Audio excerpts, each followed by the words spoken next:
The Philadelphia 76ers are ready to bring a new arena to downtown Philadelphia at 10th and Market, 11th and Market, right by the dying mall that's there right now. If you've ever been to that mall, you know what I'm talking about. And the community's been in uproar, and probably deservedly so. Anytime there's change like that, people are going to want to know what the impact is going to be to them. And coming up next week, there's the first of a series of meetings after the open town hall that was held in Chinatown about 5 months ago, where the 76ers are having a public meeting, and it's being held by the Washington Square Civic Association. So not Chinatown, so a little further south when you look on the map. And there's going to be more of these meetings like this. And this is a $1.3 billion project. It's called 76 Place. They have a website. It's 76place.com, and it's going to be privately funded. Unlike when they built Citizens Bank Park and Lincoln Financial Field, where there were state funding involved to get the construction underway for those two arenas and sports stadiums, this is going to be privately funded. And David Gould, the Chief Diversity and Impact Officer, has been talking a lot about this, and what he's saying is they want to do this the right way for the city of Philadelphia. If you go to the website, and this is going to be fascinating because this has been announced 8 years in advance of when it's actually going to be ready. Demolition's supposed to start in 2026, with construction to start in 2028. So we're way in advance of this here. We're 5 years away from any sort of construction starting with this project, which is kind of unprecedented. So all that in mind, the Philadelphia 76ers, they're saying they're going to bring $50 million of community benefits. If you look at their website here, and they've got this all summarized, they're talking about construction alone is going to give the city and the local community $1.9 billion of economic output and 9,000 jobs. And then the ongoing impact, and to me that's probably the key there, and I'll explain in a second, is $400 million of economic output annually and 1,000 jobs being brought to the city, just from the arena. That doesn't talk about the neighborhood that gets impacted around there, which we'll get into.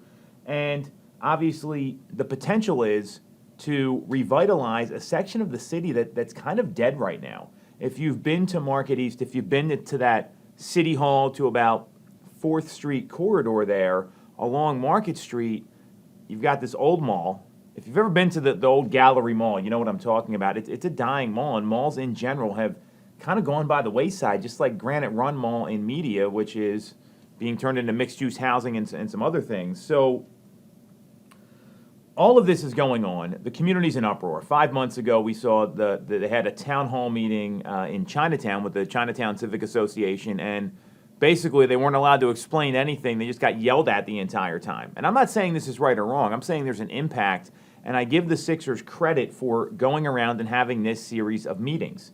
Obviously, the second component of this is the lack of development down in the Stadium District, FDR Park, and all these places that were supposed to be developed. It just hasn't happened. We've got a casino down there, an Xfinity Live, and that's it. It's not the most exciting place to go. And when you look at other NBA cities, 28 of the 30 NBA cities have downtown arenas. The only other sports team that does not is the United Center in Chicago. So when you have all these other cities, and Chicago's on scale with the size of Philadelphia, but you've got LA, Brooklyn, New York, Houston, right? Large cities on par with the size of Philadelphia have downtown arenas, with the public transportation component down at Market East Station, where you have access to New Jersey Rail, SEPTA Regional Rail, the subway, the L line, the Broad Street line. There's a lot of connections there. And right now, only 15% of fans use public transportation to get to the games, according to the 76ers research. And their goal was to get that number up to 50%. But there's some concerns, right? I used to live down not too far from this area, and one of them's traffic. One of them's safety. One of them's parking. You know, there's not a lot of parking down there versus what you see in South Philadelphia. And people are worried about what the impact's going to be, not only with the 41 games played a year there, but also other events. When there's concerts and other events that come to stadiums like that, there's, comedy shows, those sorts of things. there's going to be an impact. So when you look at all this, there's some positives and some negatives. One of the big concerns is that people are going to get displaced.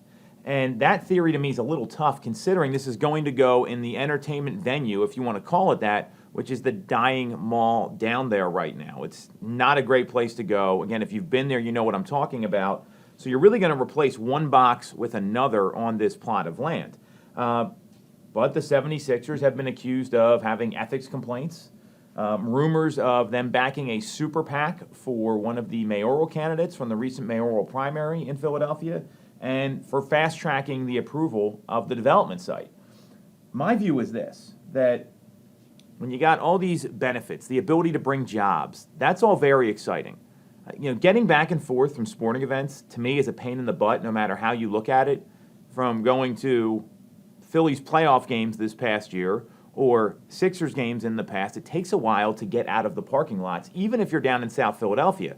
So the ability to take public transportation where you can get off and walk a couple blocks, especially coming from the suburbs where you have regional rail, you've got the ability to take that into the Market East Station. I think that's going to be a plus for a lot of folks. Now, they'd probably have to run the trains a little later. You got an 8 p.m. tip-off, and the last train's at midnight. You might need to extend service a little bit. That's something that needs to get worked out here if you're going to do that with SEPTA. So that's one component you need to look at. Parking's going to be a challenge.